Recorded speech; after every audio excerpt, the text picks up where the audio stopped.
80% das mulheres que tomam anticoncepcional hormonal relatam a queda de libido.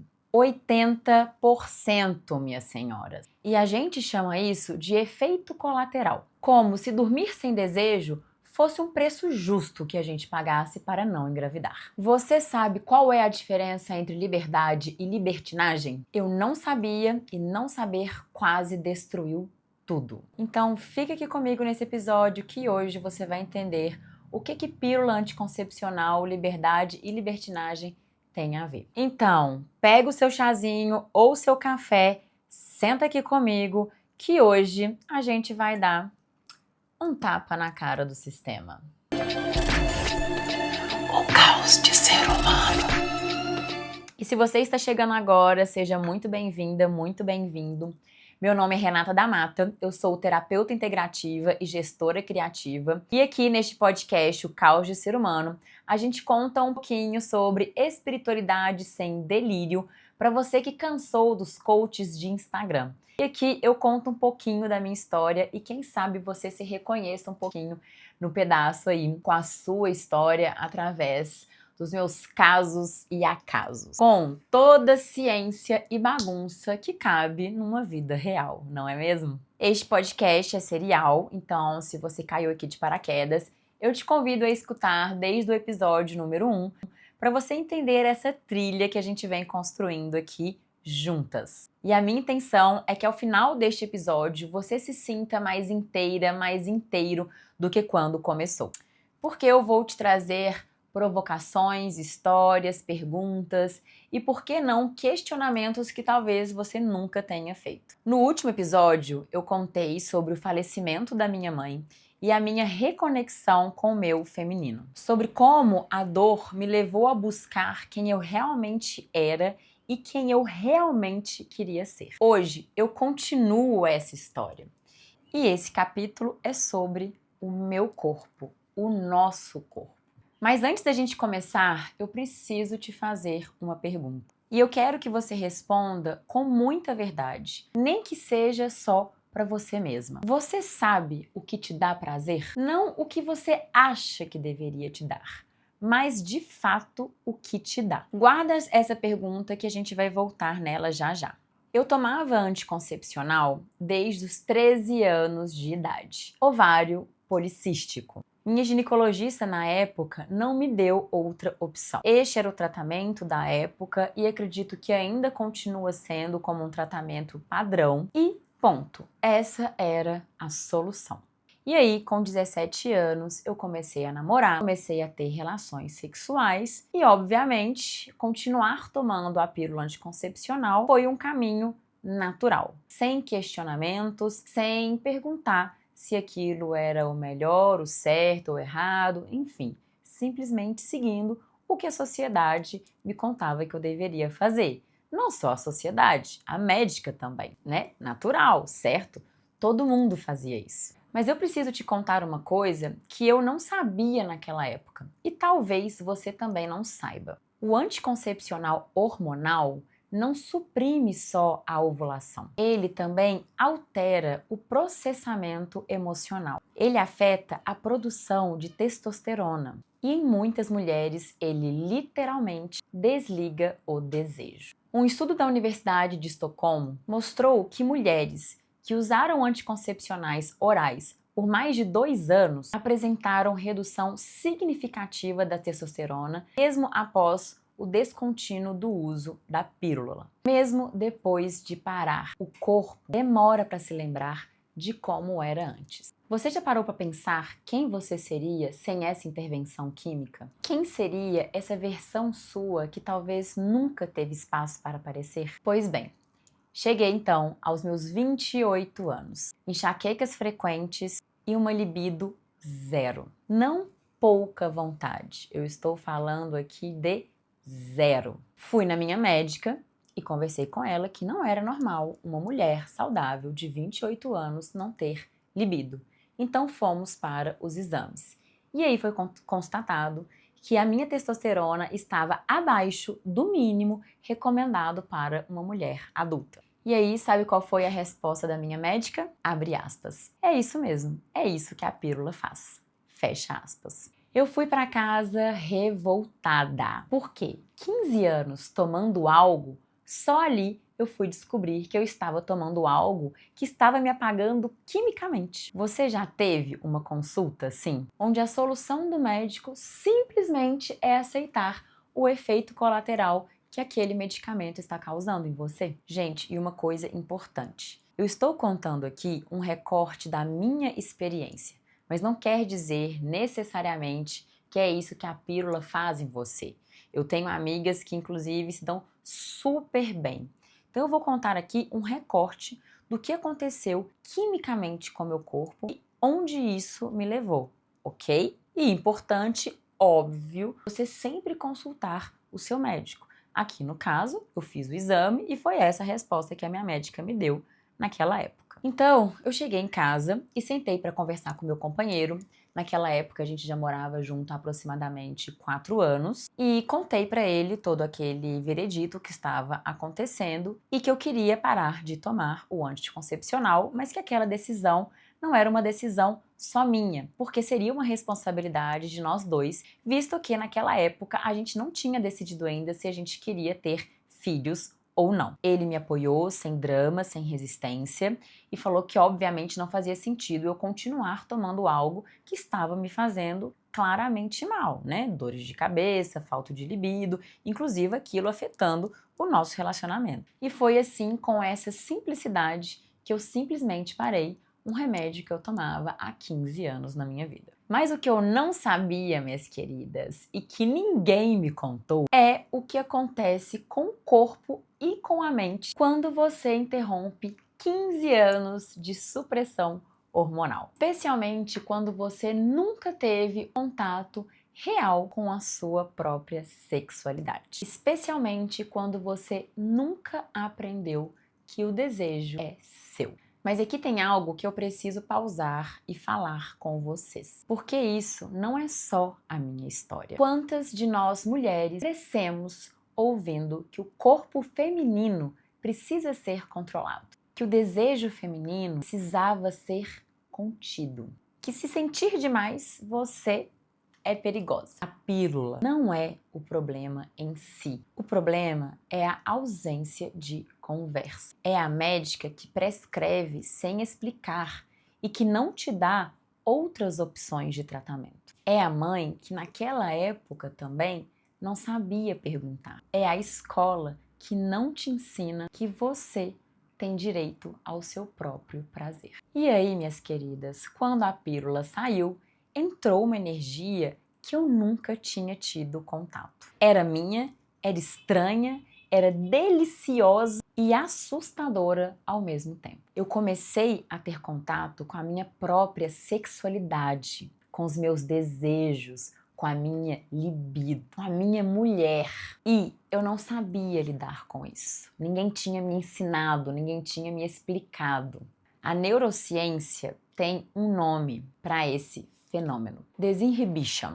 Eu acho que é assim que pronuncia. Que é quando um comportamento suprimido por muitos anos é liberado abruptamente. E aí ele não emerge com equilíbrio. Ele emerge com toda a força de tudo o que ficou represado. Eu transformei a liberdade em libertinagem. E isso é muito diferente e muito perigoso.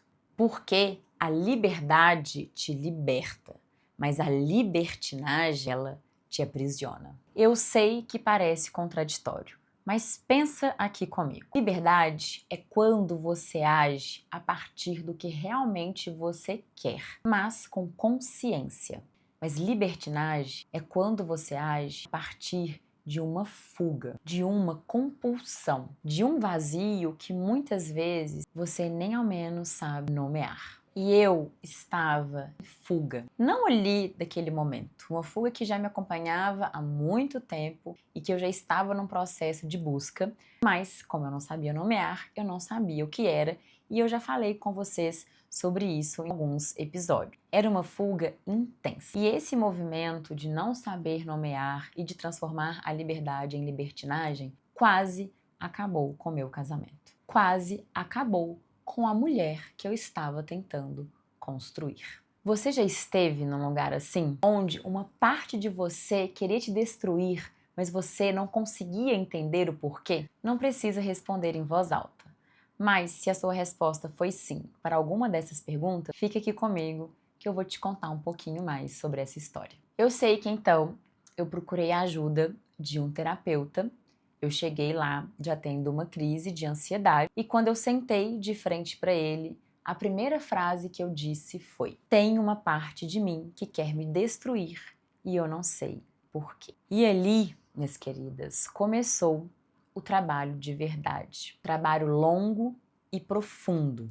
Mas não o trabalho de consertar, entre aspas, o que estava errado em mim, mas o trabalho de me conhecer de verdade. Inclusive conhecer essa parte de mim que queria me destruir. Porque todos nós somos feitos de luz e sombra. E é importante que a gente conheça essas partes e dê os nomes certos. Porque senão essas sombras, esses monstros, crenças e padrões vão tomando conta de você, nem ao menos saber o porquê. E aí foi nessa época que eu comecei a procurar vários tipos de terapia, estudos e culturas. Eu comecei a fazer terapia com esse terapeuta.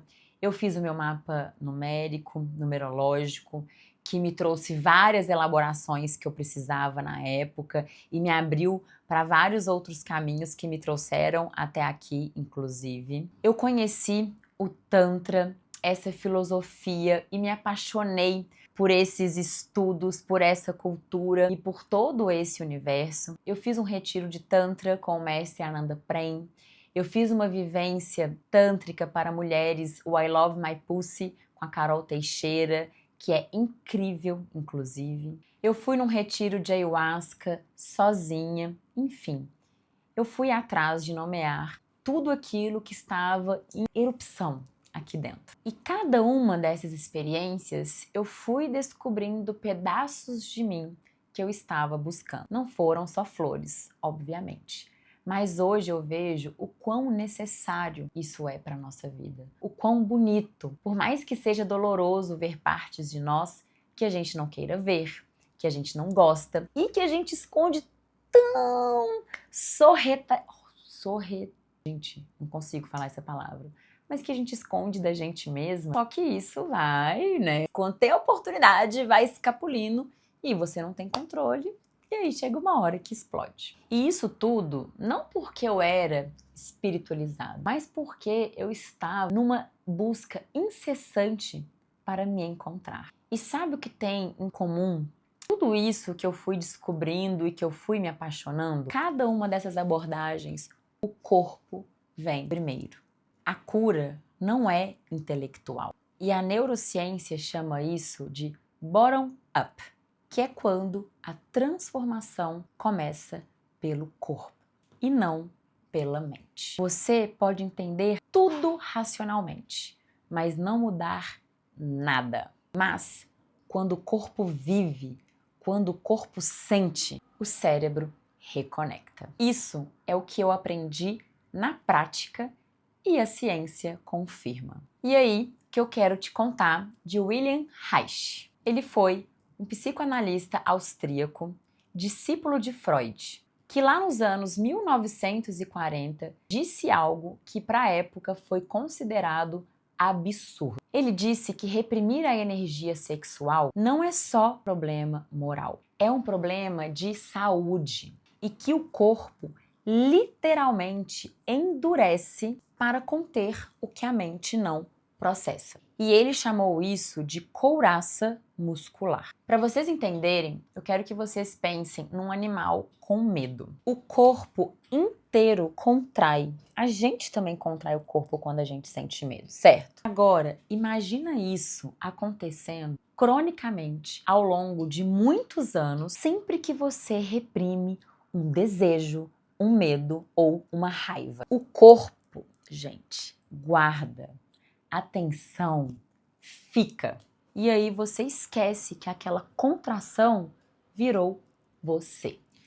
Você já percebeu que tem partes do seu corpo que ficam tensas, sem você nem ao menos saber o porquê? Tipo ombro, quadril, mandíbula. Isso não é sem razão, gente. Nunca é. A neurociência moderna, especialmente o trabalho de Bessel van der Kolk, autor do livro O Corpo Guarda as Marcas, confirma exatamente isso. Traumas, repressão, experiências não processadas ficam armazenadas no sistema nervoso, não na memória verbal, mas sim no corpo. E quando Reich trouxe isso lá em 1940, ele foi perseguido, ele foi desacreditado e ele foi preso. Os seus livros foram queimados nos Estados Unidos em 1956. E quase 80 anos depois, a ciência chegou no mesmo lugar que ele. E isso, gente, me dá uma raiva muito produtiva. Você sente isso também?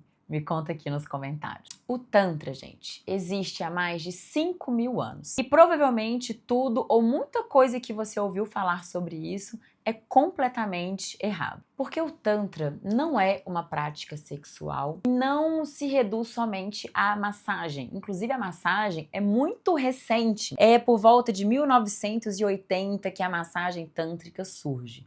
Pensa, uma cultura que tem 5.000 anos, né? Então a gente está falando de algo muito antepassado.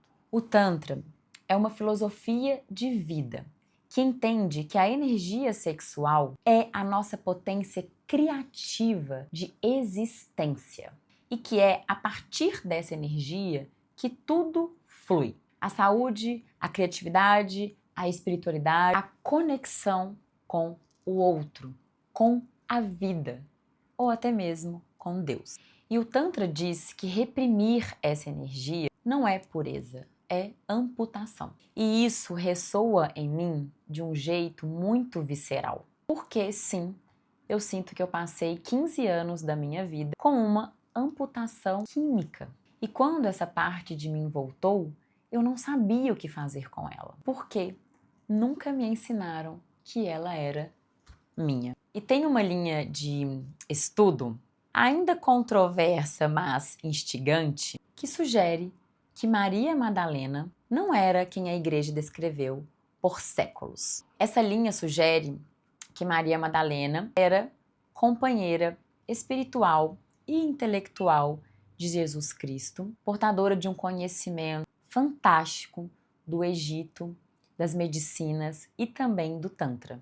E que a narrativa, da prostituta convertida foi uma construção que serve para um propósito muito específico: apagar a força do feminino sagrado e apagar a importância de uma mulher na vida de um homem tão importante como Jesus. E aqui, minhas queridas, eu não estou falando o que é verdade, o que é errado, o que é falso, eu só estou trazendo para você uma visão a qual eu já tive o prazer de estudar e que muito me interessa e que eu achei muito interessante. Inclusive, existem vários livros que sugerem que Maria Madalena escreveu um evangelho, que chama Os Evangelhos de Maria Madalena. Se você se interessar, eu vou deixar aqui essa provocação para que você faça aí a sua própria pesquisa e conheça mais sobre essa mulher e sobre a história dela ao lado de Jesus. Mas aqui, o que eu tô querendo te provocar é se você já parou para pensar que a repressão da sexualidade feminina pode não ter sido um acidente, não é mesmo? Que ela pode ter sido, desde sempre, uma estratégia de controle. Eu não estou dizendo aqui se isso é verdade ou não. Estou dizendo que a pergunta é poderosa e o questionamento, ele é imprescindível. E quando eu comecei a fazer esse questionamento dentro de mim, alguma coisa se recusou a aceitar essas respostas prontas e fáceis. E um dos pontos principais que eu aprendi com essa história toda foi eu parar de me julgar e aprender a me acolher. Todas as minhas partes, tanto as boas quanto as ruins. E ruins aqui eu estou colocando muito entre aspas. Eu aprendi que sim, existe julgamento em todo lugar, mas a maior julgadora é a gente com a gente mesma. E esse julgamento me custou anos de me desconhecer. Pesquisas em psicologia cognitiva mostram que a autocrítica crônica ativa o mesmo sistema de ameaça no cérebro do que algo externo. Quando você está nesse estado, você literalmente vive em estado de alerta em relação a si mesmo. Eu aprendi que a sexualidade sagrada não é misticismo, é fisiologia, é psicologia, é autoconhecimento. É entender que o seu desejo não é fraqueza, é informação. Eu aprendi, e talvez isso seja o mais importante, é que não conhecer a nossa própria energia sexual é a pior coisa que a gente pode fazer com a gente mesmo. Porque ela é sim a sua maior potência enquanto ser humano. É onde mora a sua criatividade, a sua presença e a sua alegria de existir. E antes da gente encerrar, eu queria te propor um exercício. Você pode pausar aqui, pegar um caderninho, um lápis ou uma caneta, e você pode anotar as perguntas e responder com calma, ou simplesmente deixar que essas perguntas fiquem reverberando aí em você. Então, do jeito que fizer mais sentido aí para o seu momento, tá bom? Mas se você quiser responder, reserva aí uns 20 minutinhos aonde você possa não ser interrompida e responda aí no papel ou no seu bloco de notas no celular. Primeira pergunta: você sabe o que te dá prazer? Não o que você acha que deveria, mas aquilo que realmente te dá. Você já percebeu se no seu corpo tem alguma tensão crônica, sem dor física aparente? Se sim, para um momentinho, pergunta para o seu corpo e comece a entender onde são esses lugares. Terceira perguntinha: quando foi a última vez que você sentiu a sua própria sexualidade como algo que pertence só a você, sem ser medida pelo desejo de outra pessoa? Por culpa, por vergonha? Responde aí no seu caderninho. Quarta perguntinha: o que você nunca se permitiu sentir em relação ao seu prazer? Não precisa responder em voz alta, mas precisa ser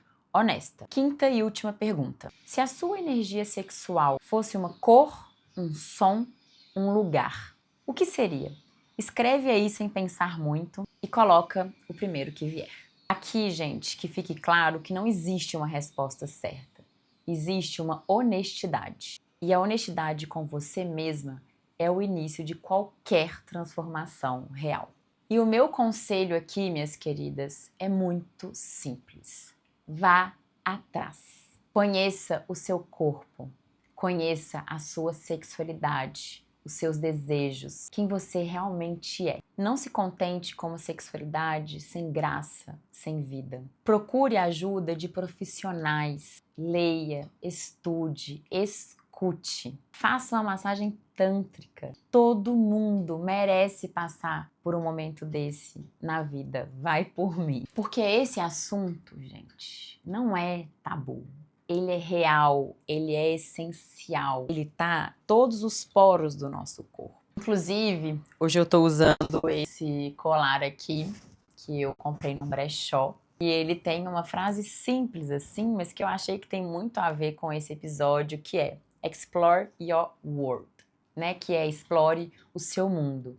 E o convite aqui é exatamente isso. Explore o seu mundo, o seu corpo, a sua energia, a sua sexualidade. Conheça outras culturas, outras filosofias, outras religiões. Conheça outras pessoas, outras formas de ser, de ter, outras comidas, outras partes da sua cidade. Enfim, coisas que você acredita, coisas que você não acredita. Aproveite o seu tempo aqui na Terra. Por quê? A única coisa que a gente sabe é que ele vai acabar. E a gente não sabe quanto tempo ele vai durar. E se esse episódio ressoou aí com você, com a sua história, se você ficou aqui comigo até o final, compartilhe nas suas redes, nos seus grupos de WhatsApp, manda para aquela amiga, aquele amigo que pode se reconhecer aqui.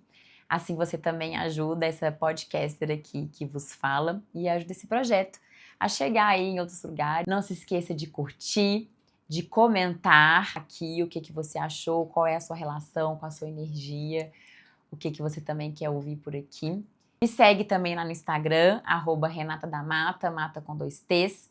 Vou deixar aqui na descrição do episódio o link do meu site com os outros canais e contando um pouquinho mais do meu trabalho como terapeuta. Porque, né, gente, o caos também é sobre isso. O momento exato antes de tudo fazer sentido. E eu acho muito bonito dessa história é que o meu caminho mais profundo com a minha espiritualidade começou, sim, nesse meu reencontro com a minha sexualidade.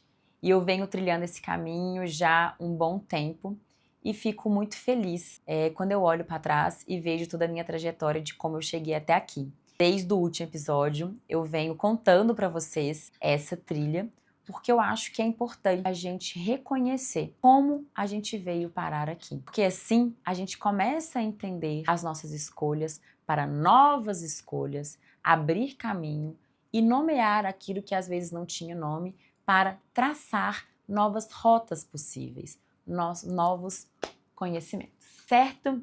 Espero que vocês tenham gostado. Muito obrigada por estarem aqui comigo, seja no YouTube, seja no Spotify. E eu espero que a gente se encontre daqui 15 dias, porque agora eu comecei a fazer esse videocast mais espaçado, devido aqui às demandas da vida real, de trabalho, maternidade, enfim. Mas espero continuar aí com esse projeto e conto com a força e o apoio de vocês, que não gasta nem 5 minutinhos, que é você mandando esse episódio, dando aí as estrelinhas, o like e me ajudando a manter esse projeto vivo e aceso. Combinado, minhas queridas? Então, beijos, tchau, tchau e até no próximo episódio. Ai, gente, que lindo! Adoro falar sobre raiz, sexualidade, tantra e tudo mais.